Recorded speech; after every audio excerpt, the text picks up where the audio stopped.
നമസ്കാരം. റാഫ്റ്റോക്ക് ഫുട്ബോളിലേക്ക് അവർക്കും സ്വാഗതം. ഈ മാസത്തെ അന്താരാഷ്ട്ര മത്സരങ്ങൾക്കുള്ള ബ്രസീൽ ടീമിനെ കോച്ച് കാർലോ ആഞ്ചലോട്ടി പ്രഖ്യാപിച്ചു.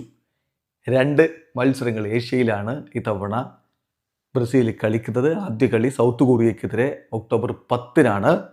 രണ്ടാമത്തെ മത്സരം ജപ്പാനെതിരെ ഒക്ടോബർ 14-നാണ്. ഈ മത്സരങ്ങൾക്കുള്ള സ്ക്വാഡാണ് ഇപ്പോൾ പ്രഖ്യാപിച്ചിരിക്കുന്നത്. സ്ക്വാഡിൽ ബ്രസീലിയൻ ലീഗിൽ നിന്ന് 2 താരങ്ങളെ ഉൾപ്പെടുത്തിയിട്ടുള്ളത് ഫെബ്രിസിയോ ബ്രൂണോയും ഹ്യൂഗോ സൗസയുമാണ്. കൃത്യമായിട്ട് ഇതിൻ്റെ ഒരു കാരണം ആഞ്ചലോട്ടി പറയുന്നുണ്ട്. അതായത് ഇതൊരു ഡെഫിനിറ്റീവ് ലിസ്റ്റ് അല്ല. യൂറോപ്പിൽ കളിക്കുന്ന താരങ്ങളെയാണ് സ്ക്വാഡിലേക്ക് എടുക്കാൻ അധികമായി ശ്രമിച്ചിട്ടുള്ളത്. അതിൻ്റെ കാരണം ട്രാവലാണ്. കാരണം ബ്രസീലിൽ നിന്ന് ഇവിടെ സൗത്ത് കൊറിയയിൽ ജപ്പാനിലൊക്കെ വന്ന് കളിച്ചു പോവുക ഒരുപാട് ട്രാവലിംഗ് ടൈമൊക്കെ എടുക്കും. അതേസമയം യൂറോപ്പിൽ കളിക്കുന്ന താരങ്ങളാകുമ്പോൾ അത്രയും ആവശ്യമില്ല. അതുകൊണ്ടാണ് യൂറോപ്യൻ താരങ്ങളെ കൂടുതലായിട്ട് ടീമിലേക്ക് എടുത്തിരിക്കുന്നത് എന്ന് കൃത്യമായിട്ട് ഇപ്പോൾ കാർലോ ആഞ്ചലോട്ടി വ്യക്തമാക്കുന്നുണ്ട്. എന്തായാലും ആരൊക്കെയാണ് സ്ക്വാഡിൽ ഉള്ളത് എന്ന് നോക്കാം. ഗോൾ കീപ്പർമാരായിട്ട് ബെൻഡോ, എഡേഴ്സൺ, ഹ്യൂഗോ സൗസ എന്നിവരെയാണ് ഉൾപ്പെടുത്തിയിരിക്കുന്നത്. ഡിഫൻഡർമാരായിട്ട് Caio Henrique, Carlos Augusto, Douglas Santos, Eder Militao, Fabricio Bruno, Gabriel Magalhaes, Beraldo, Wanderson, Wesley എന്നിവരെ ഉൾപ്പെടുത്തിയിട്ടുണ്ട്.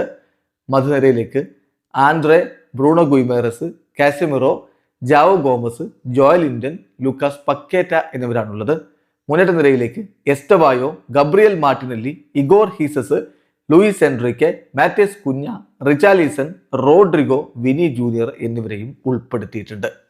ഇപ്പോൾ ആഞ്ചലോട്ടിയുടെ കോളപ്പിലേക്ക് ആദ്യമായിട്ട് ഇടം പിടിക്കുന്നവർ Andre, Ederson, Igor Jesus, Joao Gomez, Militao, Rodrigo. ഇവർ നേരത്തെ ആഞ്ചലോട്ടി കോച്ചായ ശേഷം ടീമിലേക്ക് വന്നിട്ടില്ല. അവരാദ്യമായിട്ടാണ് എത്തുന്നത്. ഏതായാലും പല വിമർശനങ്ങളും ബ്രസീലിൻ്റെ ഈ സ്ക്വാഡ് തെരഞ്ഞെടുപ്പിനെ കുറിച്ച് ബ്രസീലിയൻ മാധ്യമങ്ങൾ തന്നെ ഉയർത്തുന്നുണ്ട്. പക്ഷേ കാർലോ ആഞ്ചലോട്ടി പറഞ്ഞത് വളരെ കൃത്യമാണ്. ഇത്രയധികം ട്രാവൽ ചെയ്യേണ്ട ഒരു ഘട്ടത്തിൽ ഇതൊരു ഡെഫിനറ്റീവ് ലിസ്റ്റ് അല്ല. ബ്രസീലിൽ കളിക്കുന്ന അല്ലെങ്കിൽ സൗത്ത് അമേരിക്കയിൽ ലീഗ് കളിച്ചുകൊണ്ടിരിക്കുന്ന താരങ്ങളെ അങ്ങനെ സ്ക്വാഡിലേക്ക് ഉൾപ്പെടുത്തിയിട്ടില്ല. വെറും 2 താരങ്ങൾ മാത്രമേ അതിൽ ഉൾപ്പെടുത്തിയിട്ടുള്ളൂ. അതാണ് വ്യത്യാസം. ഇതിൽ പ്രധാനമായിട്ടും യൂറോപ്പിൽ ലീഗ് കളിക്കുന്ന താരങ്ങളാണ് ഈ കോളപ്പിലുള്ളത്. വീഡിയോ അവസാനിക്കുന്നത്. ഫുട്ബോൾ ലോകത്തെ കൂടുതൽ വിശേഷങ്ങളുമായി റാഫ്റ്റോക്സ് വീഡിയോ എത്താം.